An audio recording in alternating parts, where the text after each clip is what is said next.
Hi and welcome to today's update.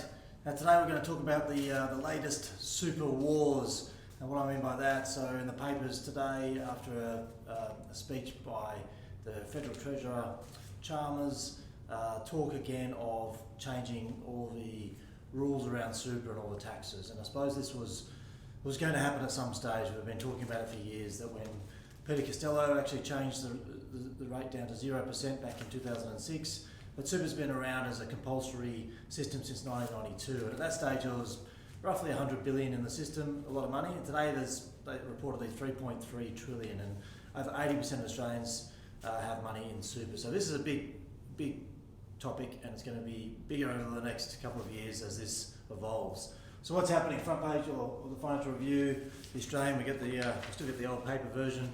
I just want to give a bit of a summary of what's being discussed. Of course, nothing's finalised at this stage, but so as this evolves, we'll be updating you all on what these changes might mean. But first and foremost, there's some tinkering around early access schemes and things like that, and whether or not you can access your super, like in the coronavirus period. So a few things like that, which were due to be reviewed anyway, and really they're going to define and try and legislate really what the purpose of super is. So despite it being around for so long, it's actually not legislated in terms of what the actual purpose of super is. So we'll see where that lands.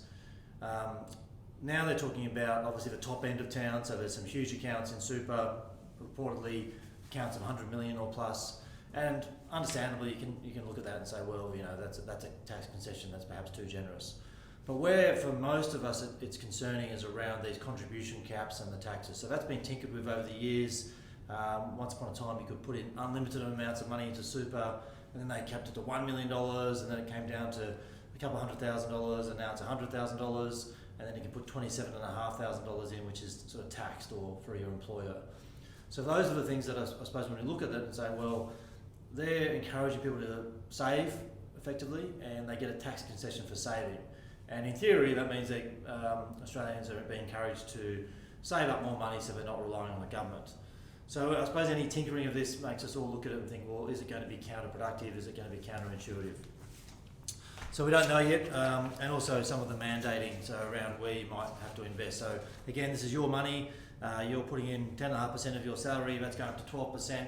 Part of the principle of that is that you should have some choice, and you shouldn't necessarily be dictated if that's going into a certain industry or a certain asset. So a lot's to be discussed around all this. I think what some of the key things they're looking at is around preserving savings, so whether or not the access age changes, around the income generation. So primarily the system's been a sort of accumulation system. As the population ages, super's been looked at more as a income generating system, so we'll see what they look at there.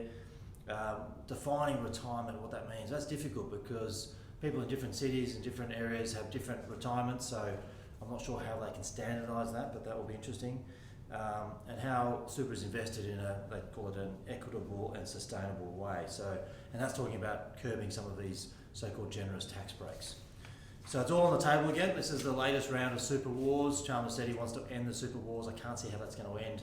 This is going to be along, and obviously in the election, Albanese stated time and time again that they wouldn't change, they wouldn't tinker with the tax rates for super. So that's going to be interesting how that evolves. Obviously with huge amounts of government debt, interest rates going up, whether it was Labor or Liberal, someone at some stage was going to touch this. I mean, we sort of saw that coming. It's just about now what happens and how that impacts the system for everyone over the next 5, 10, 20 years. So as always, I'm just going to flick the change here. The team here up on the website, you've got pictures of the whole team.